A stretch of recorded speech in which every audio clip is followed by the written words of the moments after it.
We are going to start today. I have 5 incredible people. 1, 2, 3, 4, 5 chairs. That's good. That's perfect. I'm going to start with, here's the fascinating thing about these people. These are all professionals who also do ministry, and an ex-professional who does ministry, so see, it all falls together. You're going to love Gary. I can't wait to bring him up here. Okay. The first one I want to, and if you guys you want to just come up, we don't have to make some dramatic thing. Just come and sit and drums and lights and...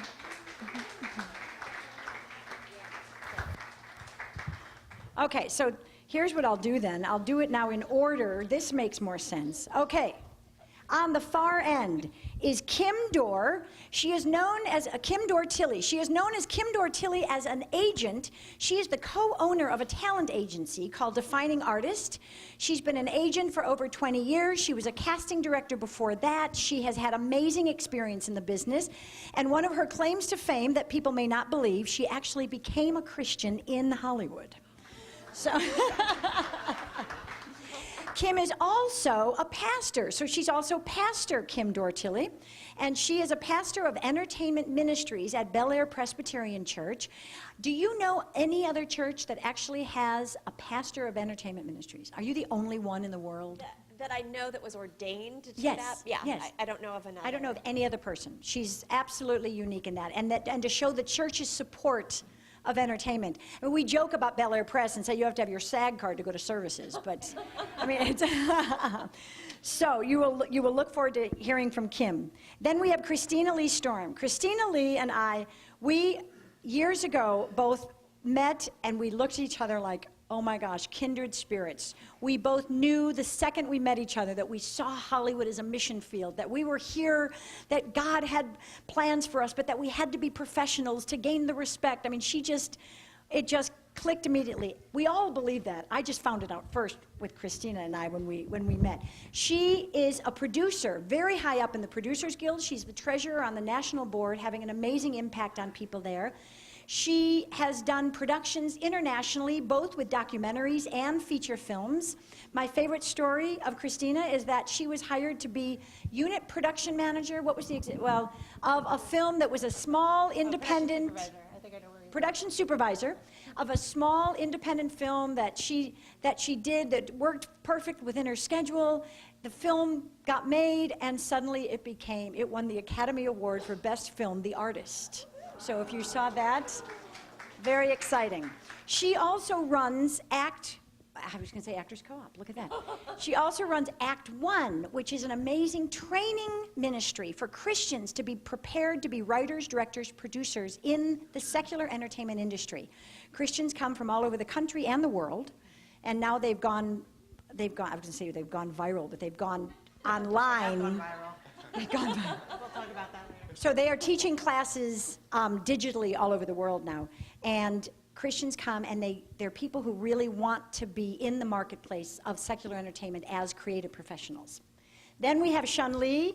Shun Lee is a great story, too. He grew up in Omaha, Nebraska, and loved doing worship and did some commercials there, was always involved creatively, and became a lawyer.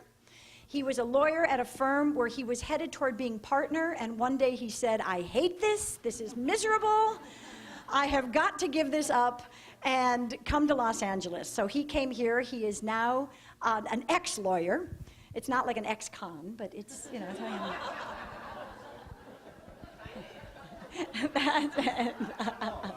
it's close, okay. I won't tell my lawyer joke here, we'll stop. And he is the head of Hollywood Connect, which is a ministry that connects Christians to our community. It's an exhaustive website. It's ways to get an exhausting website that brings new people to find out how to get plugged in as a Christian in Hollywood. He also is the head of Greenhouse. The Greenhouse Productions is a group, they meet once a month, Christians and non-Christians, on the CBS lot. They have over 100 people each time come for networking, for hearing panels, speakers. It's a great way to bring people together and get to know each other in a social setting. And he also runs a production company, Genuine Productions. Thank you. So that's Shun Lee. And then Nan McNamara. I love Nan. she was, well, she's an actress who has done television. She came through theater. She still does theater. She does voiceover. She does audiobook recordings. She is incredibly talented. She is an award-winning actress for a play called Wit, where she was a cancer victim. It was really a one-woman show, and it changed my life. I thought I had just died and gone to heaven when I saw her, so she's amazing. She also has been very involved in probably every type of leadership for Actors Co-op possible at one time or another. Actors Co-op is a ministry of actors who are professionals. They're union performers who have a theater company on the campus of Hollywood Presbyterian Church, where we all were. Tomorrow we're going to show you both theaters. And that company brings theatergoers to a church campus to see a season of shows, 22 years? 23 years. I think they win more awards than any other theater company in Los Angeles. They really do. They're critically acclaimed, extraordinary shows. And they don't do Christian theater. They do fine theater. And they have talkbacks on Sundays to get people to be talking about the plays. It's an extraordinary company of performers. And then Monday night, they all meet and they have fellowship and prayer. And Nan is very involved in that. I think your official title now is board member? Member of the executive committee. Of the executive committee, okay. And last but not least, Gary Swanson. Oh, I can't wait. Are you ready? Gary was a very successful businessman, and his son went in, now you can tell me if I'm wrong, his son went into the entertainment industry. Is that where you're? 3 of our kids were related to it one way or another. Related to it. And he and his wife got a heart for Hollywood, and they moved, picked up, didn't look back, came to Hollywood, and did an amazing thing. They have Bible studies for young people every single week, once on the CBS television lot in Studio City, once on the Fox lot in Century City, and they pour into young people with the Word of God every single week. It's the only ministry I know that weekly teaches Scripture. And Gary is a mentor to many of them. He never knew he would be so busy pouring into young people. And they won't give up. They will be there every moment of the day. I think he's got a red phone where they get it. And he's a father to the fatherless. He is a mentor to people who don't have family or friends in town. And he's a disciple to these young people. And he's bringing up the next generation in these Bible studies. So let's just give a quick hand for this group here.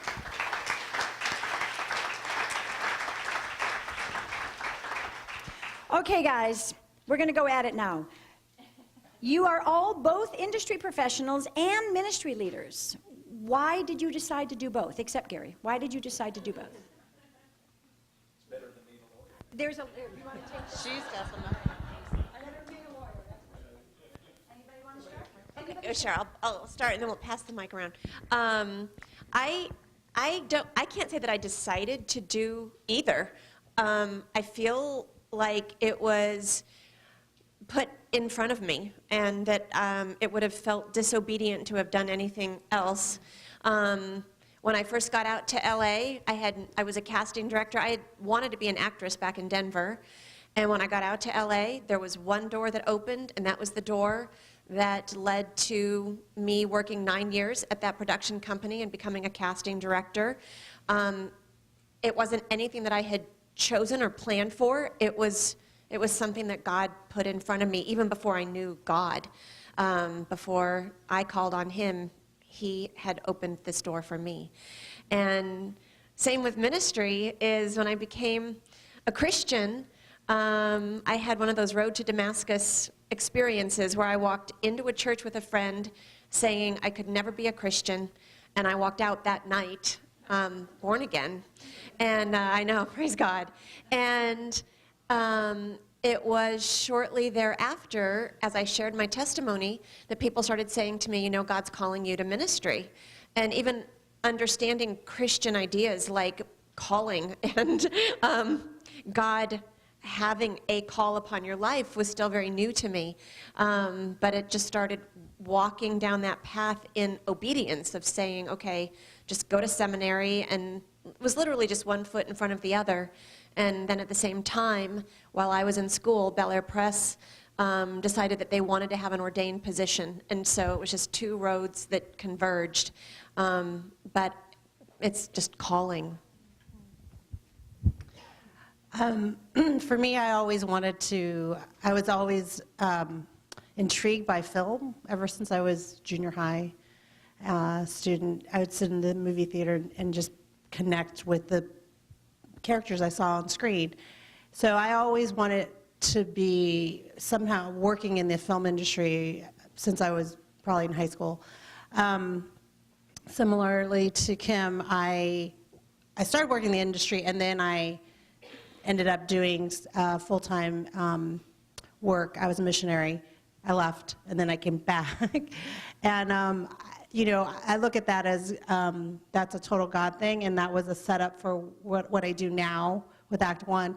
I think the thing that's interesting is that, you know, to be honest, I think what we try to do is we try and have people work in the marketplace, but they're sort of always doing ministry. I don't see it differently. It's not two different things. And I happen to run an organization that we train people specifically and strategically to do just that. But I think that it's both. It's, you know, it's all encompassing together. And I think it's really important, especially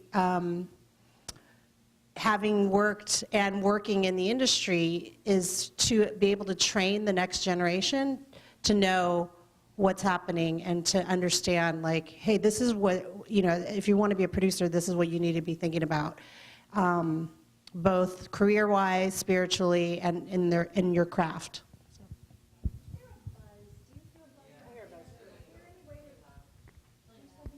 Is it that mic? Do you want to try this mic? Yeah, try the other mic.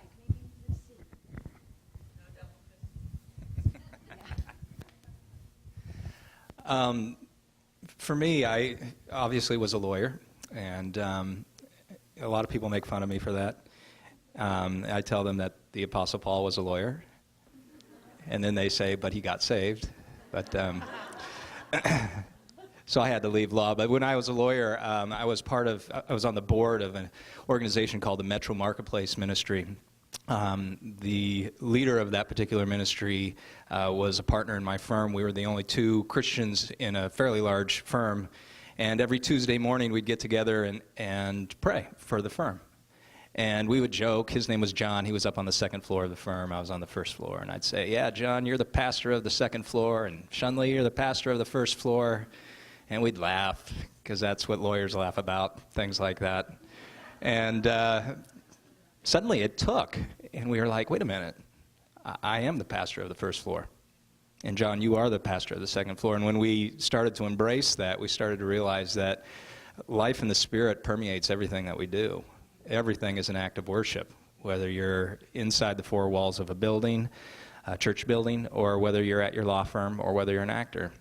And as we began to put that into practice, we realized that people started to come out of the woodwork. I had like secretaries coming to my office and saying, can we talk? I'm having a bad day. And I'm like, well, yeah, why are you here, though?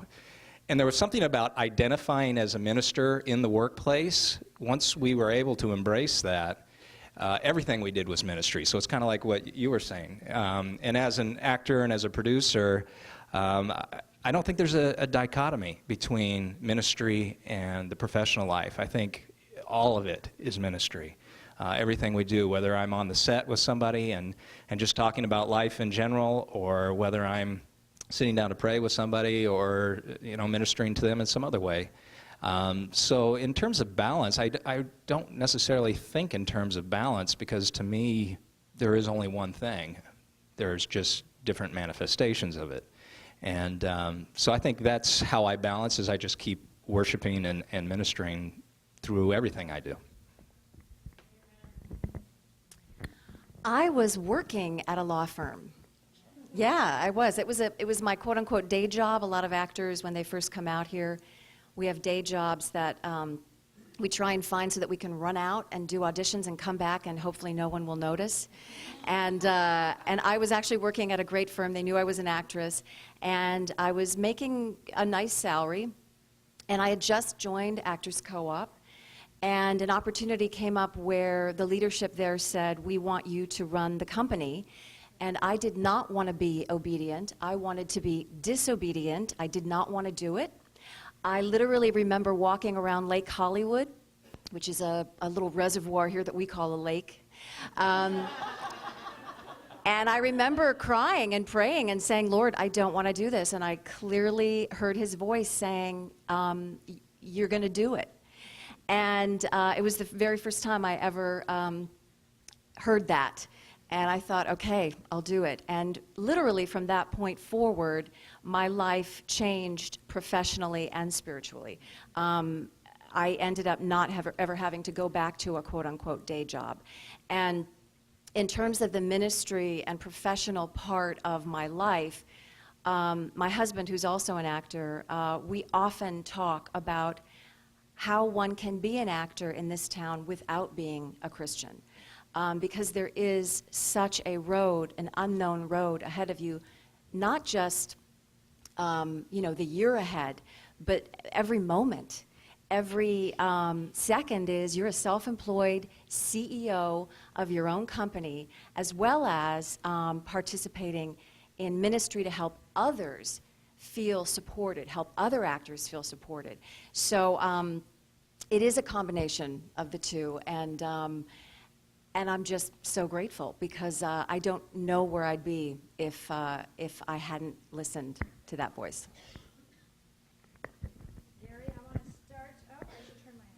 I want to start with you with the next question. You don't trust what I was going to say, do you? Oh, you got something for this one? Go. No, I'm just teasing you. You are bad. Okay. With your ministry hats on now, all of you, and I'd like you to start, Gary, what do you find to be the most common or the greatest brokenness, woundedness, struggle that people have in your ministry? Well, I do a lot of counseling. Pull it up a little bit. Judy and I do a lot of counseling, 2-on-2, 1-on-1, hours and hours of it every week. The person that comes to our study normally didn't just get off the bus. They've been here a while, and they have run up against a few things and been hurt some in Hollywood, and then they go looking for some help. And so they come to us, and we talk with them. And to give you a feel for it, we ask a question usually. The studies go 2 hours, by the way. They're committed to these things. And we usually start with a question to sort of get people to know one another. And I don't remember what the question was we asked one night, but 4 of our men in a row said, well, I was beaten by my father every day. Well, I was beaten by my father every day. 4 of them in a row said that. So what I find consistently with the ones that I counsel with is that they come out here because they want the dream factory to make them feel better about themselves. They want to get, they're going to be a star and then feel good. And then they get out here and it doesn't work that way. And so then these issues come up. Obviously, the demonic is prominent here because Satan doesn't want Christians in Hollywood. So that's the first thing, is damage from their childhood. The second thing is they've run across the reality of the spiritual war out here. And that's the second thing that we deal with all the time. So that's where it starts. Okay. You want to go down? Sure. I would say it's twofold for us at the co-op, because we not only have our membership of professional Christian actors from all different denominations, so they're struggling with what I just described earlier as the day-to-day road of an actor trying to get work in a number of different fields, coming up against all kinds of obstacles. So it's that just general struggle in terms of our workaday world. And also keeping ourselves on the path. Temptation, the difficulty in producing theater and wanting to do it in a way that is governed by God and not by Hollywood is a difficult thing to do. Creating productions, 5 main stage shows a year and 2 second stage shows, there can be some friction, and dealing with each other as Christians in a loving manner can be challenging. And I have to say that we do it really well. But the second part of the brokenness that we find are the secular community that we work with, because our members are on stage and working behind the scenes as well, but we also hire entertainment professionals to come alongside us as directors, as designers, as guest artists, actors that are filling in roles that can't be fulfilled by our company members. So we also have a huge mission field in how we interact with them. They can often think about Christians doing Christian theater as all we do is a revival of Godspell, and we do that every single year. And that couldn't be further from the truth. When they come and work with us and see not only that we're professional, that we are normal, and that we love the Lord. We pray in front of them. We invite them to join us in prayer before every rehearsal. So we are often finding that we're reaching out to those people who don't even know the Lord and trying to be that link that will bring them either into an introduction of who God is, or bring them back if they haven't been in the church in a while. So, and being on the campus makes that just an amazing place for all of that to happen. As Karen mentioned, I do a lot of work with both Christians and non-Christians. The greenhouse has had thousands of people come through there in the last 7 years, and both Christians, non-Christians. Some of them are fresh off the bus from Omaha. Some of them are 30-year veterans, and we get all sorts that are coming through there. So we have a really wide swath that we have to walk in order to reach out to these people, to meet their needs. A lot of times we're trying to find out what their perceived needs are, what they think they need, and we'll try to meet those needs as a way of earning the right to speak to their actual needs, which if we started with that, sometimes they're not ready for it.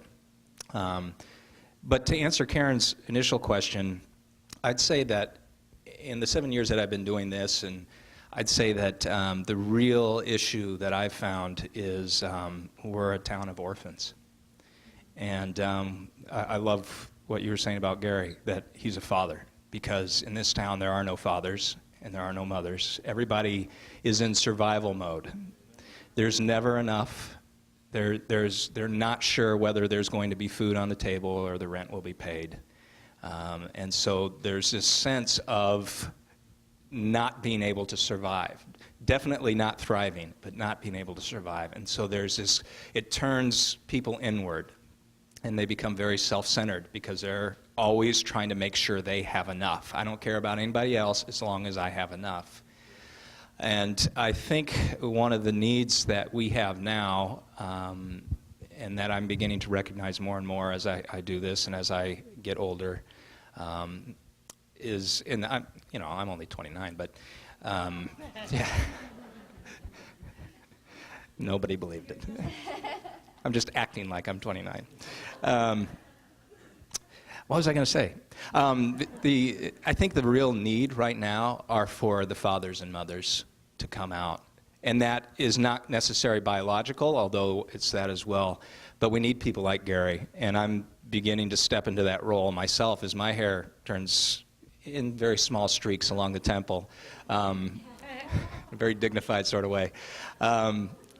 It's time for the fathers and mothers to step up and to take on these young people, and some of the older ones as well, as father and mother figures, to make them realize that it's not about survival. They don't have to focus on themselves, and the more they focus on other people, actually, the more they're going to thrive. And so that's really the direction that the greenhouse is going right now. There's a number of times we don't even talk about Jesus, even though he's at the very center of what we do, because we're so busy fathering them into a place where they can hear about Jesus. We're preparing the ground for them. And sometimes it's not us. Sometimes they'll go to Beacon or to one of the other ministries, and it'll just be, that will be the place where the harvest is recognized. But yeah, I'd say for what we're doing, it's the father and mother meeting the orphan and meeting their needs. I just want to add a comment to that.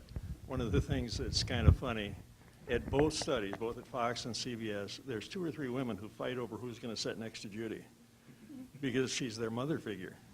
And so they don't get in their chair. You know, they're going to be upset if you take their spot. So yes. Yeah. Yes, exactly, Sean.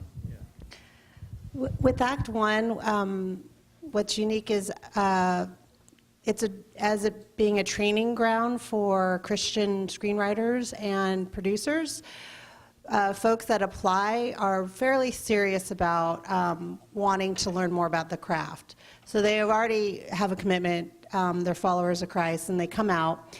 And I think the struggle that happens is between I have a great idea, and I think that God wants me to do this script. From that point to the reality of it is the journey that they take. And I think they all understand how important this town is in terms of influence. They understand media, they understand how our culture is embedded with the media that we're watching and consuming, and they see it as being something that's very strategic in terms of impacting and making a difference in people's lives. But I think the struggle is, well, since God told me that I should write this and it's a great story, when they finally get through our program, their work isn't, they realize that their actual craft isn't as where it needs to be. And so I think for us, what we try and instill in them in all areas is a sense of excellence in not only the relationship with God, having a vibrant relationship with God, but it's really, what does it mean to actually have that influence? What does it take to write a significant story, something that actually is going to penetrate people's souls and speak to people in a powerful way? And so I think what tends to happen is a reality check, and then it's the reality check of, wow, this is really, really hard, because I thought that God had said to me that this is what I want to be doing, and I understand and I want to serve him in this capacity, but it's a really tough town. And so it's very similar to what everyone shared. And I think the thing that we try to just overarching encourage our community is to be in community and just ultimately just trusting God. It's like God has you. He has you here, and you, wherever you are in your journey to want to make this great film or this television show that's going to reach many, is that you have the opportunity to have influence in your workplace. You might be a temp somewhere. You could be picking up coffee, doing dry cleaning for your boss. But how do you represent Christ in that situation? And to fully trust him, like whatever you're doing. And so it's that training of being a servant leader. So. The first thing that came to mind when you mentioned the word brokenness was in regard to Christians, so not necessarily even the non-Christians, but Christians, and this comes a lot from me being up at in a ministry position up at the church, and so I just thinking in ways that the church itself has broken relationship with Hollywood, with people that are called to work in a gray environment, to make choices that are artistically inspired. There was a costume designer that was a guest for us in Beacon, an amazing costume designer, and she loved fabric and she loved the human form, but the church had said you can't clothe people that way. You can't make costumes that look like that. And she's like, they just wanted, they wanted to see people covered up. And so the church has either broken its relationship with artists because we don't fit in that black and white box, the right or wrong box, or it's fostered a spirit of timidity among our own prophets. There are people that come to Hollywood that feel that their own families are standing against them, that their churches are standing against them. And so they're here in spite of their faith communities. And one story I've always remembered, we showed Walk the Line. We do a film night once a month at Bel Air, and just wherever you go back to in your communities, one of the best ways to engage culture is to have a film night, and don't show Christian films. Nothing against Christian films, it's that if we want to be able to stand in that gap between us and people that don't believe yet, and one of the best links are our stories. And so we showed Walk the Line, which was about Johnny Cash, for any of you that saw it. And I always remember Mark Joseph came and was talking with us. And he said, you know, this movie kind of makes me crazy because he said, I knew Johnny Cash. And he said, Johnny Cash was a man who loved 4 things in equal measure: drugs, rock and roll, June, and God. And he said, this film shows 3 out of those 4 because we don't know how to tell a story about a Christian who did drugs and loved rock and roll. And so we omit that part of his story altogether. And that's a place of brokenness for us. Can I add one thing to that? Absolutely. We deal at Actors Co-op with that exact problem all the time, because the outside world looks at us as a Christian theater company, and the church looks at us as doing Eugene O'Neill and Arthur Miller, 2 of the most amazing playwrights that have ever lived, and they think that's wrong. And we're trying to bridge that gap by saying, no, it's not wrong. You need to be pierced by those stories. You need to hear what Eugene O'Neill had to say about God. Arthur Miller has to say about family. I mean, those are the ways that sitting in the dark of a theater, our hearts are going to be broken, cracked open. And the church is really resistant. And some of our earlier subscribers who started with us back in 1987, 1988, when we weren't even doing seasons, who are still with us, are kind of like, I don't know about you guys, because you're doing, you know, Eugene O'Neill and Arthur Miller. And we're like, no, you don't get it. And that's exactly what I think you're saying, is it's trying to find a way to get everyone to see God in the same story, because he's there, and we are his ministers, we are his servants on stage sharing that story. So I'm very passionate about it. Okay, so how can the church help you in a way to make your ministries easier?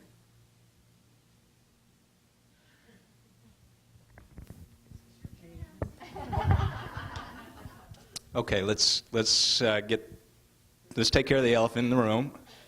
We need your financial support. Okay? I'll be the bad guy here. I will be the one to say that. Look, and it's not just the ministries, okay? If we care about the arts, if we care about artists making good art, then the businessmen and women need to come behind the artists. I mean, back in the days of the Renaissance, that's how great art was made. There were patrons, and they would put the money up, and amazing works of art were made.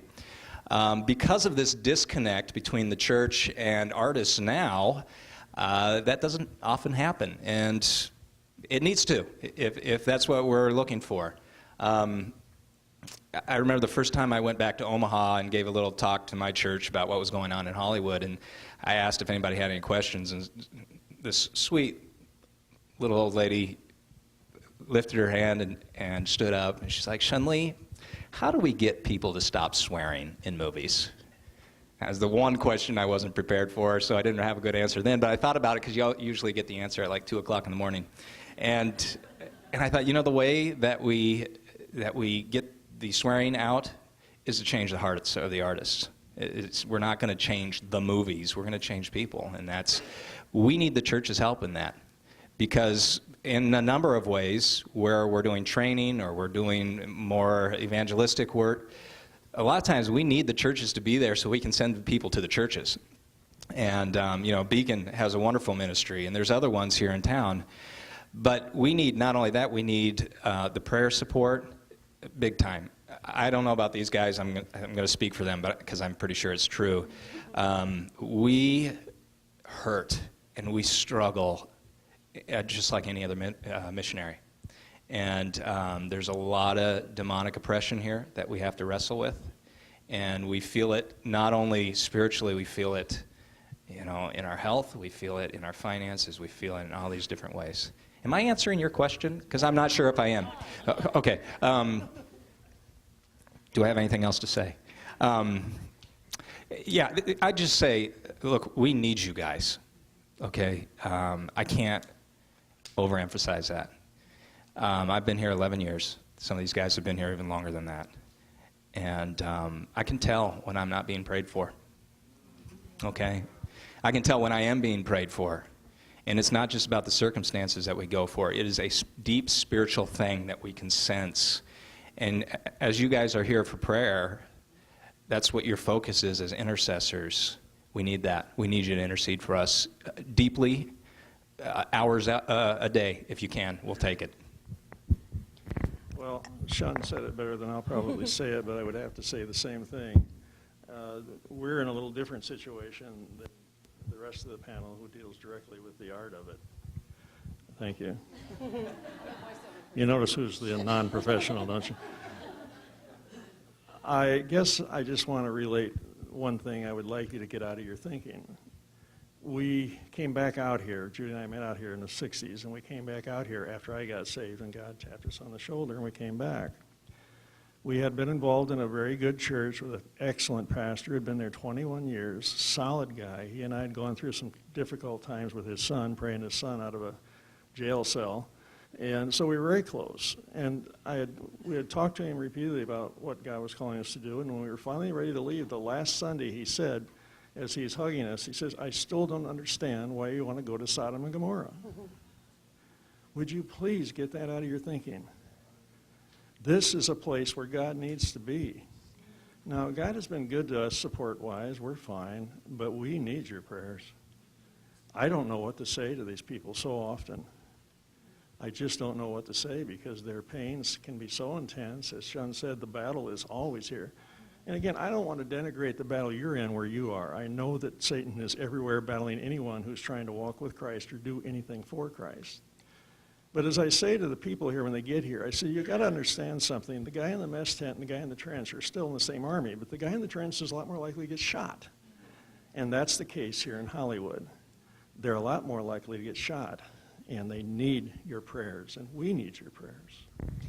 When I decided to go overseas to be a missionary, it was pretty amazing the support I got from not only, I had to raise support and like raise a prayer team, and my church was really, really behind. And it was amazing. They like would send me off and pray for me, and it was vital, you know.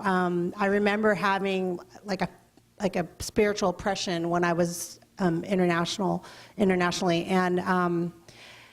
and then coming back to the States, I could sense that there was this other kind of like spiritual oppression. It was very covert, I would say, and. I think the folks, especially the ones that come through Act One, I think the reason why I have such a heart for this organization is because I see them when I was a missionary, and but I don't see that church behind them that are like sending them out, and either through support or prayer, and it's so true. It's just like you know, you could close your eyes and see the battlefield at hand, and we all have experienced the just the onslaught of it from everyone, you know, who's really here for a purpose. And it's hard. It's a hard place. Like they say, New York is a hard place. It's the same thing, LA. But I think it's because it's the spiritual battle. And I think the number one thing, I think it's great that you called the elephant in the room. I didn't even think about that. But I think for us at Act One, it's really that prayer. Like, I think if the students and the alumni who are pounding the pavement, trying to be on the front lines, knew that you guys were praying for them, it would lift them up so much. They would be so encouraged. If I got to go back and say, there are people who are praying for you. So. The flip side of the coin of your prayers for Hollywood is the audience. and I have a huge passion for developing the Christian audience. Right now, this year in Hollywood, everybody's talking about it's the year in Christian film. And some of the films are Christian and some aren't. Noah may or may not have been a Christian film. I think the jury's still out. Exodus, we're waiting to see what that looks like. But here's the thing, is that what you can do where you are, not opposed to, but in addition to praying for us here in Hollywood, is to develop the Christian taste where you are. And by that, I mean give your audience a context to view non-Christian entertainment. If all we consume is Christian entertainment, it's just a self-perpetuating place. That's what they will feed that audience, and we won't have that place of engagement. Does that make sense? So when we can entertain, and I'm not causing about things that cause us to stumble, but I don't know that our focus needs to be on getting the language out of a film. Jesus didn't say, stop swearing and then I'll talk to you. Jesus said, you know what? There's nothing you can do that will offend me so badly that I will walk away from you. And the church needs to be that presence. There was a show on, some of you might have watched it, called Lost, that was on for years. That was not a Christian TV show, but it had so many Christian themes. It also had Buddhist themes. It also had a hodgepodge of all kinds of things. But that was a TV show that my brother and I could discuss. My brother's not a Christian. My brother's like I was before I became a Christian. But because he watched it and I watched it, within 2 or 3 sentences of saying, did you see Lost last night? We were talking about the gospel. It created a context in which I could have that conversation. And if the church won't develop its taste because, we can only watch the things that are in this box. We can only watch the things that have a clear presentation of the gospel, only watch the things that don't cuss and that don't swear and don't have violence. We will not be the evangelists that we can be. So that's my heart, is develop your audiences, show them how to have discerning taste, how to be in conversation. We don't have to say, oh, it's fine to swear, but we can say, you know what, I get that people swear, and I'm not going to walk out of this room just because you did. So let's host these conversations. And I think the church, the more that we can show a nuance in our taste, a maturity in our taste, the more Hollywood will produce that allows us to host deeper conversations. I was just going to say ditto to what everybody said, but especially this idea that if we're empowered as actors and as professionals that are Christians, if we are empowered, then we will be deeper entrenched in the field, in this battlefield that we're calling that Hollywood is. So the more empowered we feel, the more of an impact we can have. And we become empowered through him, through your prayer, and through the elephant in the room. You know? So that's what I would add in addition to what everybody else has said. And I'll just say one more thing real quickly. Jesus changed the entire world with 12 people, right? We've got 5 people on here, and I can speak for the other 4. They can talk about me if they want to later. There's so much vision on the stage right now, and I'll include Karen over here. There's so much God-given vision for seeing God's kingdom come in Hollywood.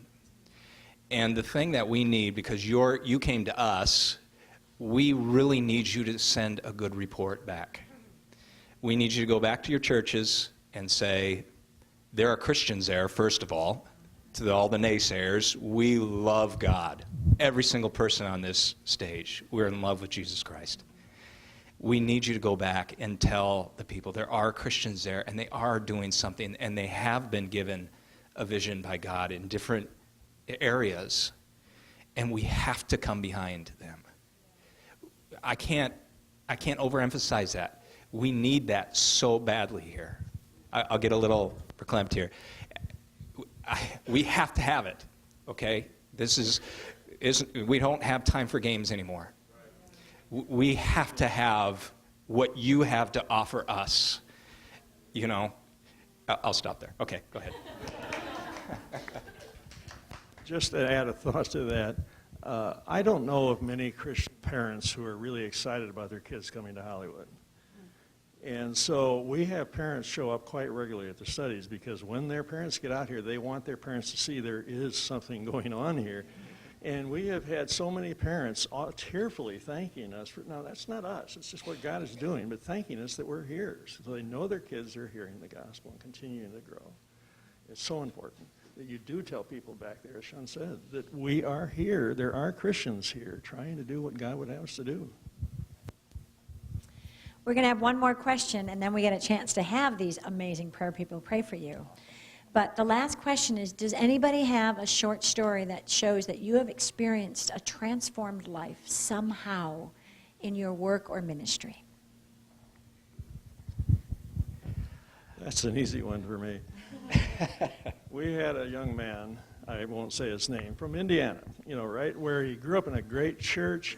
He went to college and couldn't find a group, so he founded a group there for Christians, came out here to save Hollywood, okay? And so he, about every 3 weeks, he'd call me up and say, okay, I got to talk, we got to have lunch. And he'd have another plan for how we were going to save Hollywood. And so we ended up in the book of James, and we go through the Bible. We don't do books or workbooks, we go through the Bible. And so we went through James. And I kept pointing out how James says, you know, works don't save you, but if I don't see things, then I'm worried about you. And he started to get like a cat in the studies, and he went to the Fox study, and pretty soon he'd be out in the hall. He couldn't sit there during the whole thing. And he finally realized that he wasn't saved.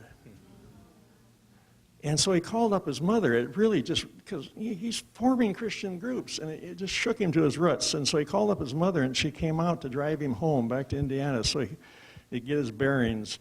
And his mother called me later and says, he cried all the way back to Indiana. About halfway back, she says, he just accepted the Lord and went back home. And he reports in regularly, and I was trying to save Indiana. But of all things, he was raised in a solid church with Christian parents, and he got saved because of a study in Hollywood. Yeah, that's good. That's good. I'm going to say a shocking word here. I'm Catholic. I know, right? And one of the things that has happened to me through the Actors Co-op, is it better? It's a good story. I don't want to wreck it. So everybody heard that I was Catholic, right?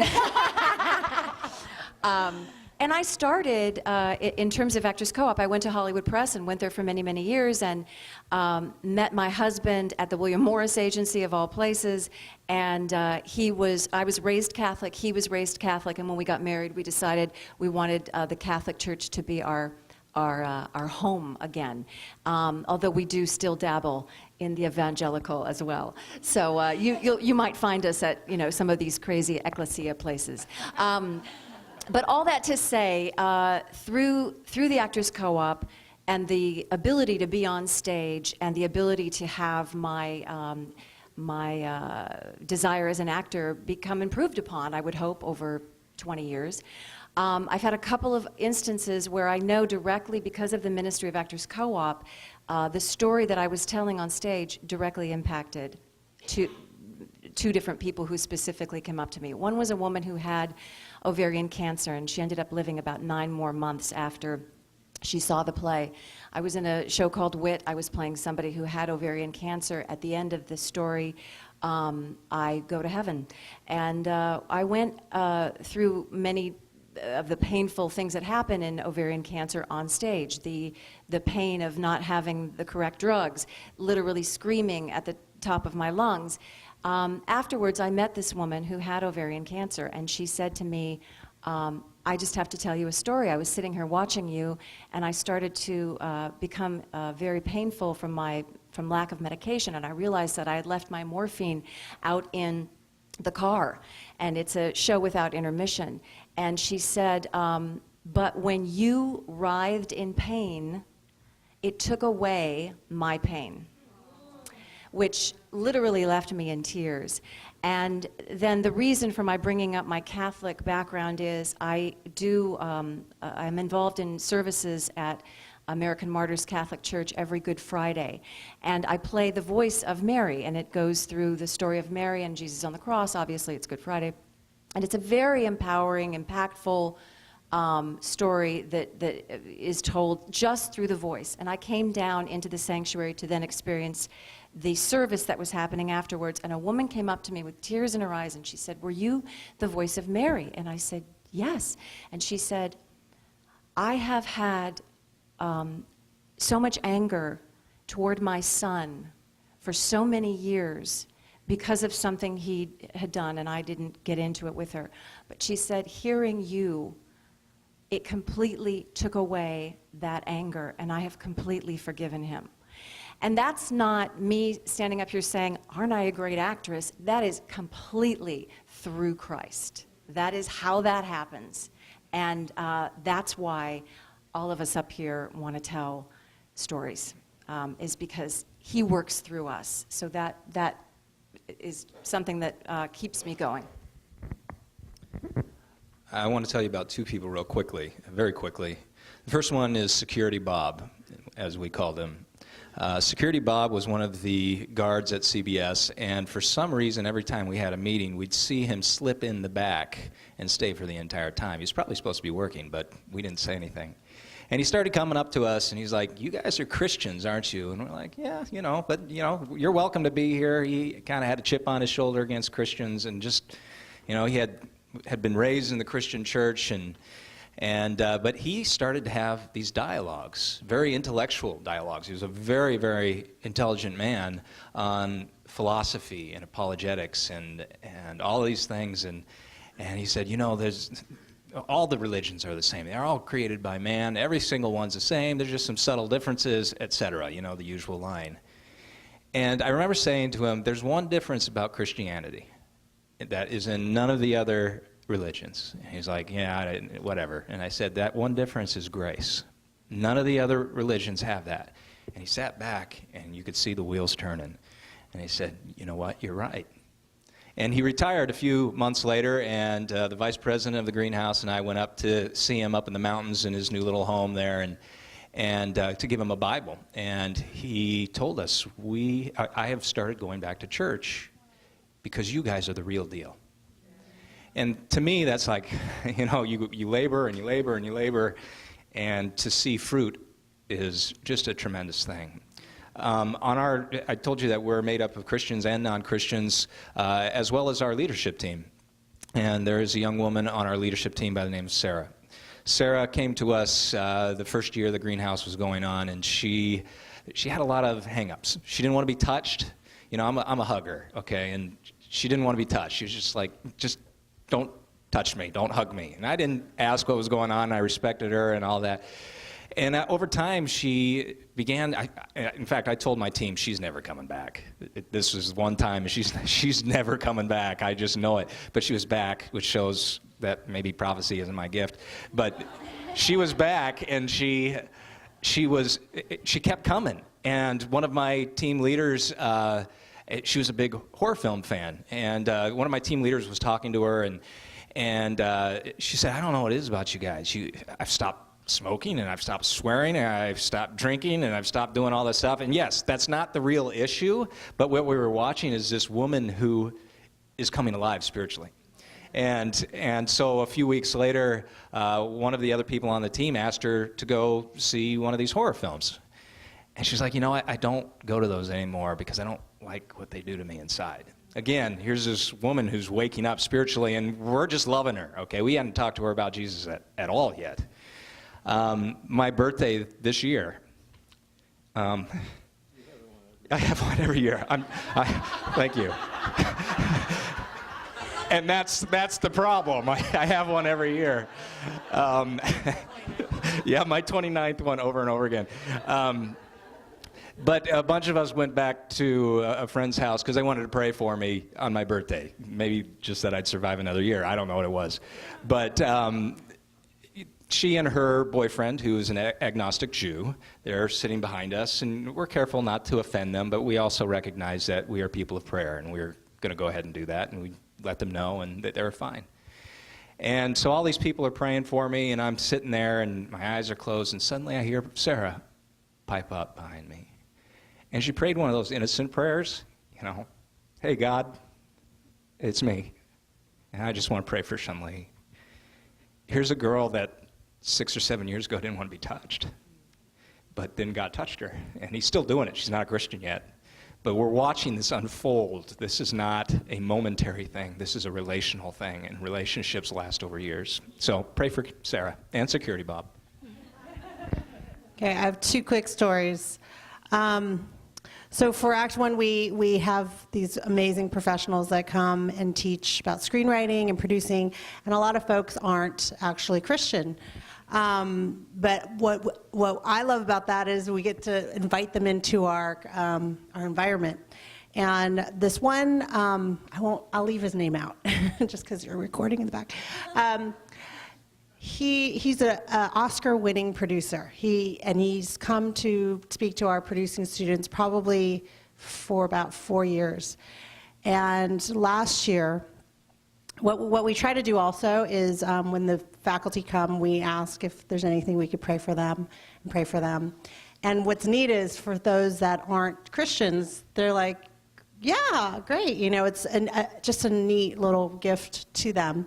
So this producer, the staff person at Act One, actually, no, I'm sorry. It wasn't a staff person, it was a student. Student asks, can we pray for you? And he says, yes, I would love to pray. And I actually, and I'd love to receive these prayers. Now, he says that he's Jewish, and so they began to pray, and his demeanor completely shifts and changes. And every time he's come back, he's like waiting, anticipating for this prayer for us to give to him. The really interesting part of it is that because he's part of our faculty, we've had our students go and intern with him. So we pray for him when he comes in to speak, and then we send out our students to go and intern with him, and no doubt this man's life is being changed in small ways.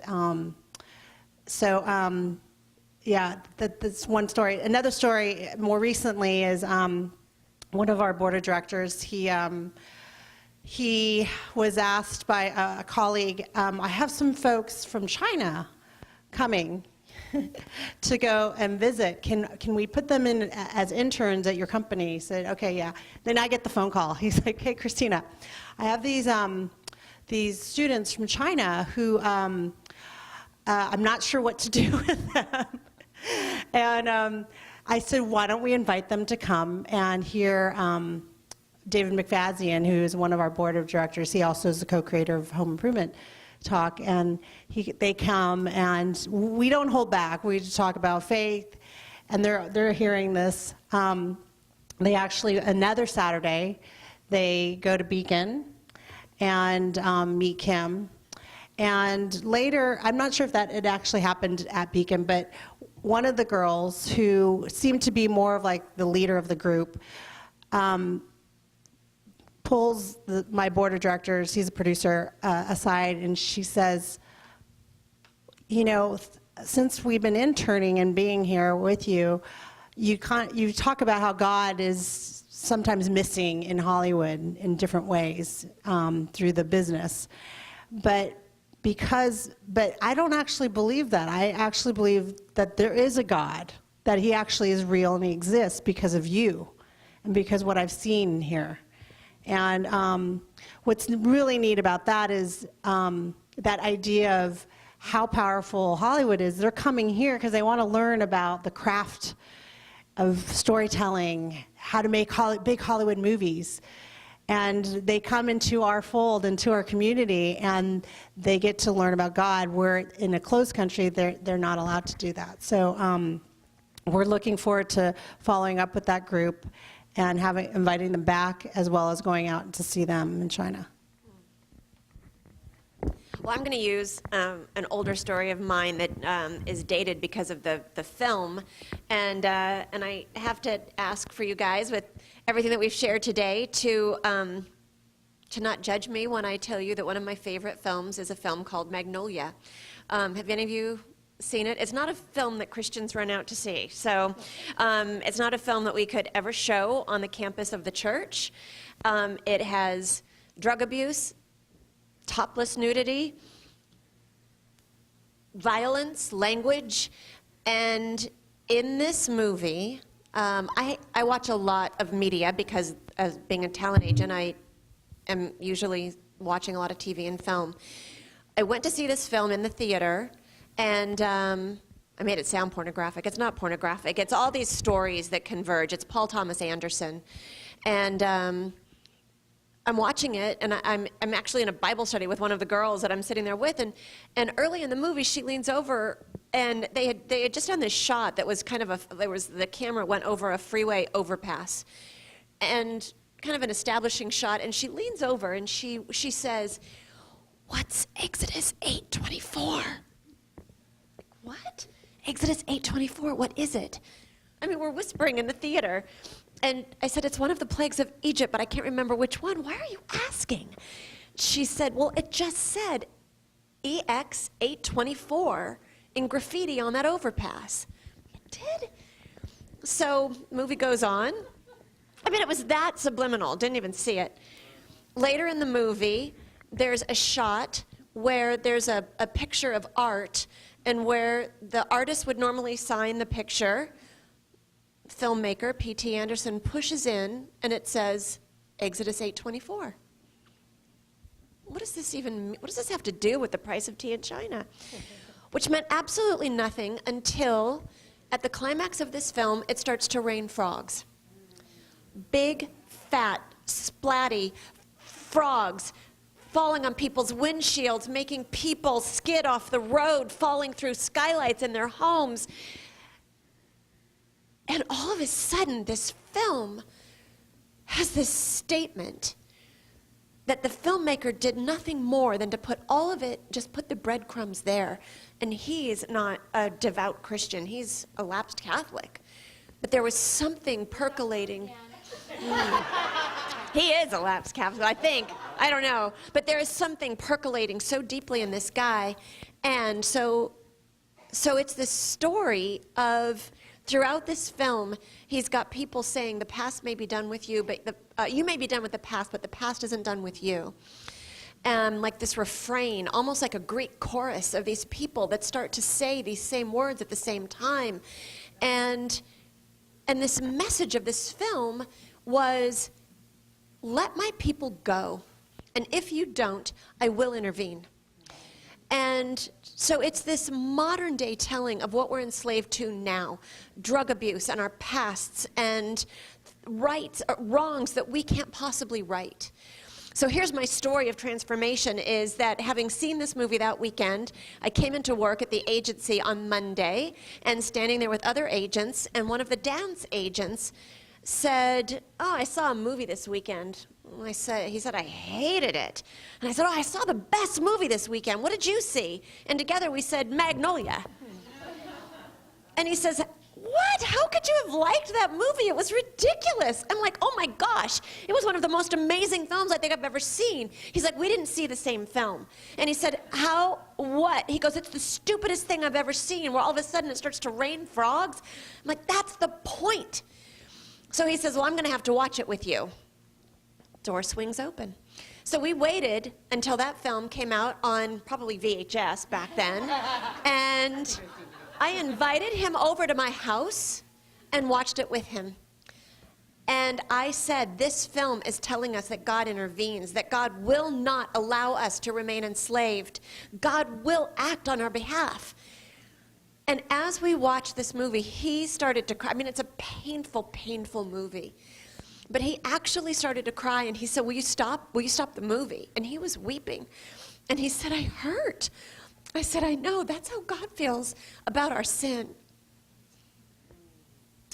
And he said, I would have never seen this. I would have never seen this in this movie if you hadn't have invited me over and watched it with me. And he didn't come to faith in Christ. But that's the story of a transformed life, is that he heard and saw Jesus in a way that all these elements that we've been talking about today came together. And he was able to hear that God hurts over the collective sin over the world, hurts over his sin, and has done something about it.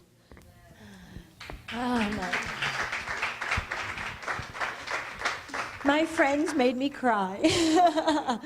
These are amazing people. What I just love realizing now is I asked them to tell a story about a life transformed, and nobody had to think about it. There are lives being transformed here all the time. And you can ask any of us stories, and we will start to tell you about more transformed lives. And I think that is the most encouraging thing that I have gotten out of today, is watching each one. Can I tell two? Can I tell one? I'll have two. That it's happening. God is so active here. It's amazing. Can you give a hand to these people, please?